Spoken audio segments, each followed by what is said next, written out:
Warriors are in an amazing spot right now in phase 1, comfortably sitting on top of the rankings, and it will just get better as we progress through the phases. I wanted to make a raid guide for DPS warriors to go over everything you need to know in regards to DPSing as a warrior at level 25 in Season of Discovery. As you all know, things change. Blizzard makes changes, and of course there are new level cap raises with the new phases. So I will make an updated one as we go through the phases. Before we begin though, I am by no means a Gigabrain warrior, and I urge you to check out the Warrior Discord Fight Club, where you can find players much more versed in the art of warrior with most information you need simply pinned in the proper channels. I'll put a link in the description if you want to go check it out.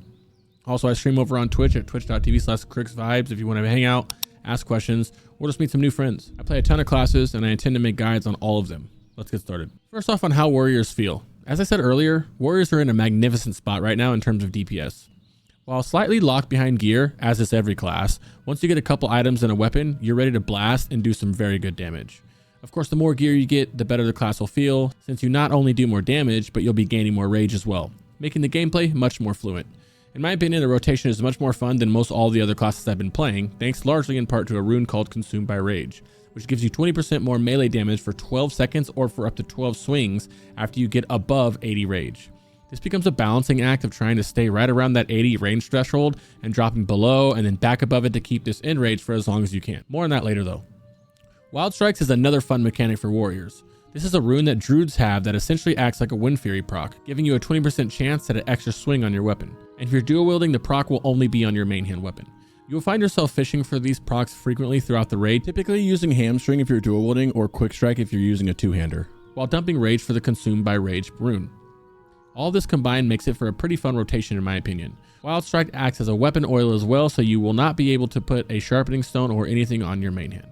Another cool thing to me is that when it comes to weapons, you have a choice of choosing between using a two-hander or dual wielding. Dual wielding currently pulls ahead by a few DPS thanks to how the talent Deep Wounds works. Deep Wounds applies a bleed to the target for 60% of your melee weapon's average damage for 12 seconds.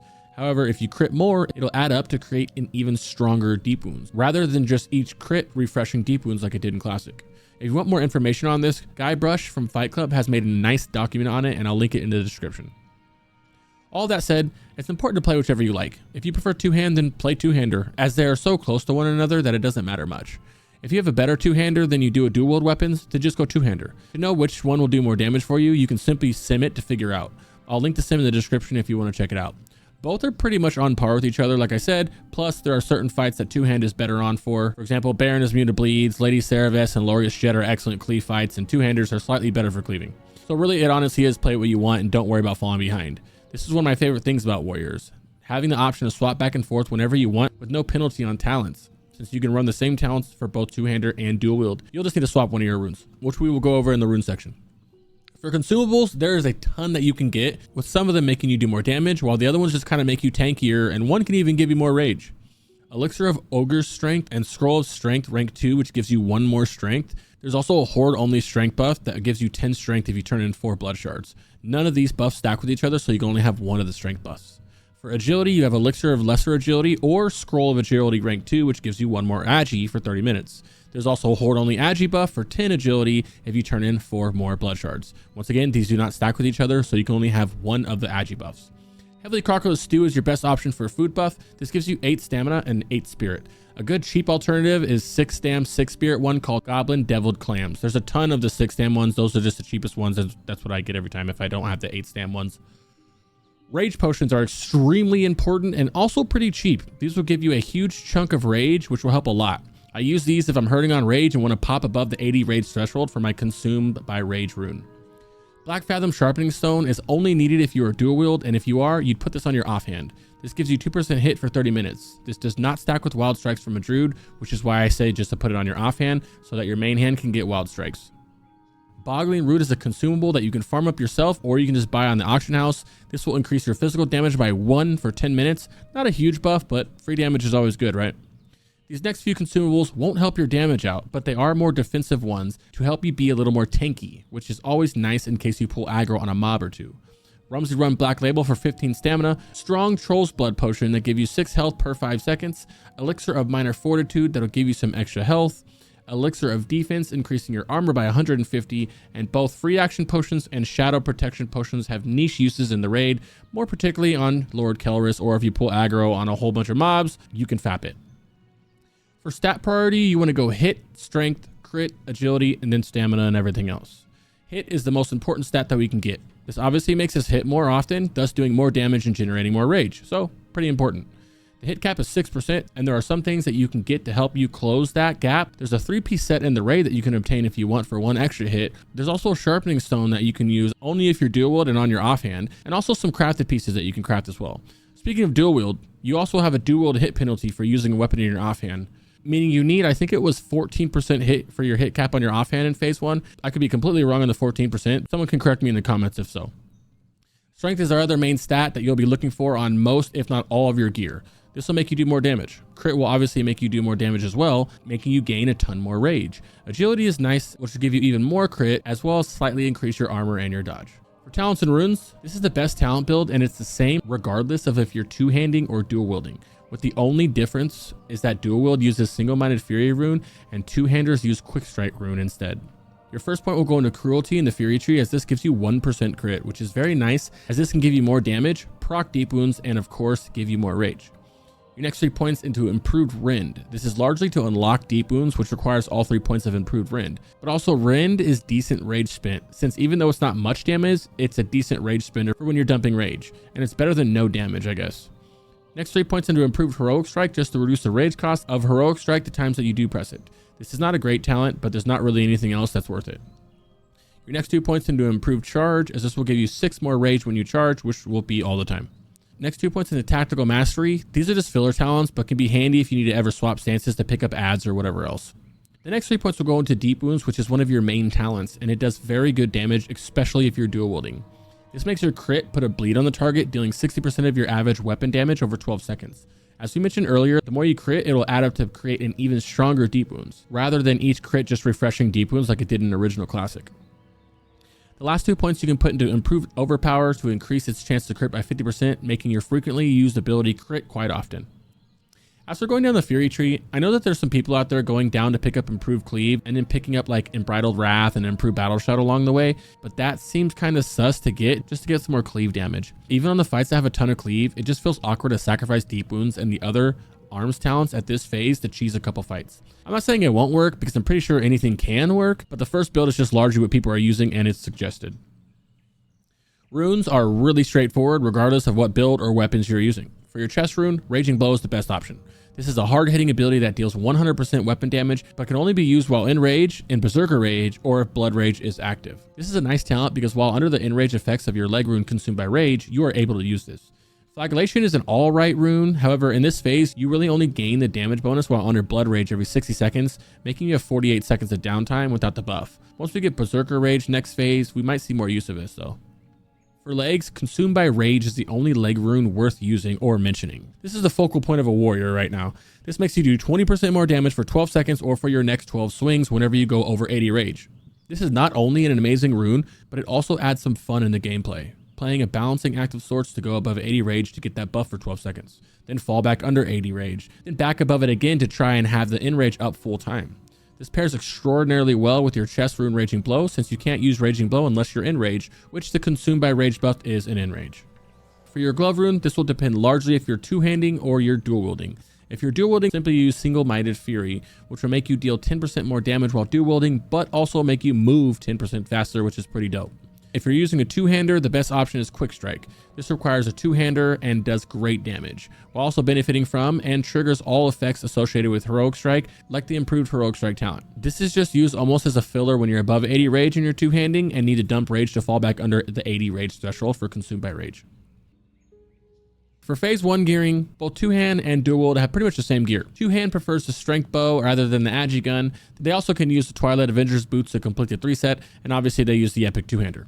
For pre-BiS, for both of them, it kind of sucks because it's largely bind on equip and by far the most expensive pieces as well. And in my opinion, it's not worth spending hundreds of gold to get items that you will replace pretty fast, but more power to you if you can afford it. But to quickly go over the phase 1 gear. All right, so for the helm, you want the Twilight Avengers helm off the Akamai, Gelhest, Lorgus Jet, or Lord Kelris. This is the best option for helmet thanks to the pure stats, plus the 2-set bonus of 12 attack power when you match it with the chest, or even if you want to, you can match it with the boots and have the 1% hit on it. Your neck is the High Tide Choker. Nothing else really comes close to it. You'll get this off of Baron Aquanus. Obviously, like I said, just use a Spectral Necklace Tiger. The thing about this neck is it's like 80 gold. That's fucking wild. I would never do that. Shoulders, you don't really have a choice. There's no good shoulders that drop in here, so you just want one of the Tiger ones. Kind of expensive, like I said, but whatever. Your cloak is rank 3 from PvP, which is pretty easy. Just go PvP, you know what I mean? Otherwise, buy a Tiger thing, and that's more expensive, so up to you on that too. The chest is the Twilight Avengers chain off of Gelhast, Lorgus Jet, and Lord Kelris. This is the best option for it, plus it'll give you the 2-set for 12 attack power. As for the blacksmithing epic chest, it's not worth crafting this unless you really, really want it. The Avengers is just better due to the set bonus, and it won't be hard to get as you don't have much competition for it. For the bracers, you want the Jorgen bracers. These are bind and equip and cost about 40 gold last I checked, depending on your server. These are pretty good. You can also use one of these if you want it. The binding of Sericus, it has some strength on it. You're just lacking the agility that comes with it as well. And then the pugilist bracers is the same thing on them pretty much, just with a couple more strength. Very expensive. Like these are BOE, BOE, BOE. Very expensive. For gloves, you want the algae gauntlets off the Gelhast. You can also use the Void Touch leather gloves, which is good if you want to craft them. That's more up to you. You can definitely use to get these as leatherworking. These have decent stats and a nice on use. I just am going to prefer the 10 strength over them. For belt, unfortunately, there isn't too many good belts in the game. The best one is the Tiger belt. However, that is very, very expensive last I checked. So you can just go for the Cobran's Grasp and Wailing Caverns. You can find people soloing this boss for these super cheap, or just spam Wailing Caverns yourself until it drops. Legs are the leggings of the faithful off of Lady Ceravest. They're the only ones you really want with a chunk of strength and agi. Chassis, I don't know how to say that, Chassis, whatever, of Westfall from the Deadmines quest, or leggings of the Fang from Wailing Caverns are great alternatives to wear while waiting to obtain the leggings of the faithful from the raid. Boots, you have an option. Either Silver Hand Sabatons from Lorgus Jet or the Twilight Avenger boots. Silver Hands have better stats and sim better than Twilight Avengers, even though Twilight Avengers gives you one more hit if you're using all 3 of them. However, just feel free to use whichever ones you want. The difference is minute. Your best rings are the Thunderbrow ring, which is a BOE and extremely expensive right now, and then the Band of Iron Fist, which is a BFD quest, Allegiance of the Old Gods, if you're Horde. If you're Alliance, you can use the Protector's Band, which is the same thing as the Legionaries Band. It's just a different faction, and I didn't swap it on this document right here. I don't feel like swapping it right now. Okay, this requires you to be honored with Silverwing Sentinels, and you can also use the Seal of Ren from the Stormwind quest and Audience with the King. Both are kind of good to use. For trinkets, you don't have many options. Avengers Void Pearl off the last boss, Akamai. He drops a quest item pearl. It's called like the Perfect Something Pearl. And when you turn it in, you get the option of 3 trinkets. The Avengers Void Pearl is the one with the 18 attack power, and that's the one you want. Also know that the Boon of Black Fathom buff drops whenever you turn the quest in, so you can coordinate that with your guild. For your ranged weapon, both the Bale Modem Blunderbuss Agility Gun and the Naga Heartrender Strength Bow are great options, with 2-handers preferring the Strength Bow and dual-wielders preferring the Agi Gun. Both are great, so just use whatever you get. For weapons, the 2-handers want to use the new Epic Purple Deadly Strike of the Hydra. This is your absolute best in slot. It does a hell of damage for your 2-hander. You're just going to want this right away off of Akamai. Fathom Blade off of Baron is a good weapon to use until you can get the 2-hander as well. For dual wielding, your main hand is going to be Honed Darkwater Talwar off of Lady Ceravest, and your offhand you want as fast as a weapon as you can get to get more deep wound procs. And you have 3 options for fast daggers, with the Black Feather Ritual Dagger being the best, and then also you have the Vampiric Boot Knife and then the Sun Touch Crescent. Next up on professions, they're not mandatory by any means, but can be helpful in their own ways. Engineering at this phase doesn't offer too much, but it will at later phases. Right now it's always nice as it provides heavy dynamite, which can be used frequently for some extra damage.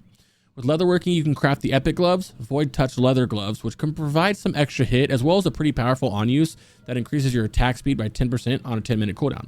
These are nice gloves to use until you get the raid gloves if you want to spend the gold to craft them. Blacksmithing, you can craft the Epic Chest Shifting Silver Breastplate, which is alright, but it's not as good as crafting the Epic Leatherwork Gloves. That's up to you though. Next is the rotation. For dual wield rotation, it's more like a priority system and trying to ensure you keep up your Consumed by Rage buff as much as you can. It's important to pull rage from a mob before the boss, with the goal of trying to start the boss encounter around 70 rage. This means you'll be able to charge in and be at 80 rage, which means you'll instantly be in rage from your Consumed by Rage rune. If you are unable to pull rage, then you can simply charge in it and auto attack until you're above 80 rage to begin. You really don't want to use rage until you're above 80 to get the massive buff from your rune. I typically will use a rage potion or a blood rage to help get above 80 if needed when I can't pull rage before the boss. Some choose to keep rage pots for the execute phase, but that's up to you. Once above the 80 rage threshold, use Raging Blow and keep it on cooldown as much as you can while being enraged. Sunder armor should be up all the times if you don't have homunculi from a priest. You should have homunculi on all bosses, but in the rare occasion that you're not running a priest, or if the priest is not running homunculi, then make sure to put up 5 sunder armors on the boss. Use overpower whenever it procs and above the 80 rage threshold. Use hamstring when above 80 rage in order to drop below 80 rage. Rend is a good option to use to drop below 80 rage as well. However, some people choose to keep Rend up full time regardless. I personally don't like Rend unless I want to dump some rage, and most people I see on the logs don't use Rend either, even with the mangle buff. However, feel free to use it if you want to, as it is pretty good damage per rage spent, even though it feels like ass. Heroic Strike is only used when you get close to capping rage around 90 to 100 rage. I rarely use this, as I like to use Hamstring to dump rage. Hamstring is a great rage spender, as this can proc Wild Strikes from your Druid. Plus, Heroic Strike takes over your melee swing, meaning you cannot proc Wild Strikes from it when starting to cap, as it can dump a decent amount of rage. If I ever see myself at 100 rage, I press Heroic Strike and use Hamstring. I'll be back under 80 rage in no time. Just make sure not to spam Heroic Strike too much, as it will drain your rage and you'll be left auto-attacking, waiting to get back above 80 rage. Also, I have been guilty of battle shouting randomly in a fight just to drop below 80 rage as well. Probably not supposed to do that, but whatever. Execute, while a fun ability, is only worth pressing as a finisher when the boss is going to die. Like, I'm talking 1 to 2% health left type shit. Never use Execute unless the fight is literally going to be over, since you need rage to flirt with the Consumed by Rage rune and be at that 80 rage threshold, and Execute spins the rest of your rage. Something that can be really important for dual wielders is queuing and canceling your Heroic Strike. You queue it up after your main hand swings, then you cancel the Heroic Strike queue right before your main hand swings. This is nice because while Heroic Strike is queued, you cannot miss your offhand swing. It might sound hectic, but it's not as bad as it sounds. You can track your swing timer with an add-on or a weak aura that I'll put in the description, and you can use this macro on screen, and if you press it once, it queues Heroic Strike, and then when you press it again, it cancels the queue. Might take some practice, but will be worth it in the long run because you'll be hitting for much more often with your offhand, which is obviously more damage, but can also lead to more crits, more rage, and of course, more deep wound procs. The two-handed rotation is kind of the same thing, except for you don't need a Q cancel Heroic Strike. And instead of Heroic Strike spamming and spamming Hamstring, you just use Quick Strike to drop below 80 rage, then pop back above the 80 rage threshold, keep raging blow on cooldown, and then just blast. It's pretty smooth. Your AoE consists of making sure that you're in rage from hitting your 80 rage threshold from your Consumed by Rage rune, then spam Cleave to fall below 80, then get back above it to trigger in rage, rinse and repeat. You can also use Heavy Dynamite to help you out with AoE if you're engineering as well. For add-ons and weak auras, I have a video I made a week ago that goes over every single one of my add-ons and my UIs and my LVI and everything, all my weak auras. I'll link it in the description and show it on screen right now. If you want anything that you see from my UI, you can go there and go to the description and pull it out. Outside of that, the only warrior specific things I'd recommend is a weak aura to track everything, like what you see in the middle of my screen. This will keep track of everything that you have, like your cooldowns, your Rend timer, when to battle shout, if you have Consumed by Rage buff up, a rage tracker, and even has a swing timer baked into it. The one I'm personally using is Foji's, and I'll link it in the description, which you have to be a Patreon to get. It's like $4, and you unlock every weak aura he makes for every class and every expansion of the game. If you don't want to spend money, then I'll have a free version linked right under it. I wanted to close with some tips. I mentioned it earlier, but pulling rage is massive. Before every boss, there's an ad that you can pull before the boss to get some rage, allowing you to start the boss encounter close to 80 and ready to pump. I feel like the perfect amount is 70 or so you can charge in and immediately be above 80 rage. Examples are the water elementals or the crabs right before Baron. You can save one turtle before Gamora to pull rage. You can use a Murloc to pull rage before Gelihast, one of the Nagas before Lady Cerevis, one of the mini ads before Twilight Lord Kelleris, and one of the turtles before the last boss, Akumai. A tip that kind of goes with that last one is using Blood Rage is an amazing way to jump over that 80 rage threshold to activate your Consumed by Rage rune. It can also be used to pause your rage before depleting. Say you have rage before a boss, but your rage is depleting because the healers need mana or whatever. You can Blood Rage to not only stop your rage from depleting, but gaining more rage as well. I just kind of make sure I don't ever do it until I'm below 60 rage because Blood Rage gives you 20 rage, 10 right away and then 10 over time. And you don't want to accidentally go over 80 rage while waiting for the encounter to start. Don't press any abilities until you're above 80 rage to proc your Consumed by Rage rune. Don't even Sunder if you have to Sunder. Even if it feels bad, just auto attack until you hit that 80 rage threshold. If you're able to pull rage, then you won't have an issue with this. But if you weren't able to pull rage, then just auto attack or use a rage potion or blood rage. If dual wielding, use hamstring a lot. This is one of your main abilities to dump rage to fall back underneath the 80 rage threshold. Put it on a comfortable keybind and press it a lot. This procs wild strikes as well, so it doubles is really nice. If two-handed, rather than using hamstring, use quick strike and use it a ton. If you have the option of a good two-hander, you can swap between two-handed and dual wielding depending on the encounter. Baron is good for two-handed since he's immune to bleeds, and the bleeds are what makes dual wield really, really good. Two-handed can be better on Lady Seravis and Lorgus Jet because there's so much cleave, and two-handed is better for straight cleave. While it's tricky to charge in on the boss, since once your tank pulls, you won't be able to charge anymore, you can still charge a little bit ahead of time. I charge with 2 seconds left on the pull timer, and I usually get it off. Well, that's it for this one, guys. I think I covered most everything needed to start raiding. If I missed anything, please let me know in the comments so we can all help each other out. I'll update this when the new phase opens up to level 40 here in a month or so. Once again, please check out the Fight Club Discord for warriors for much more in-depth information, and feel free to head to my Discord or stream to ask any questions as well. Much love and cheers.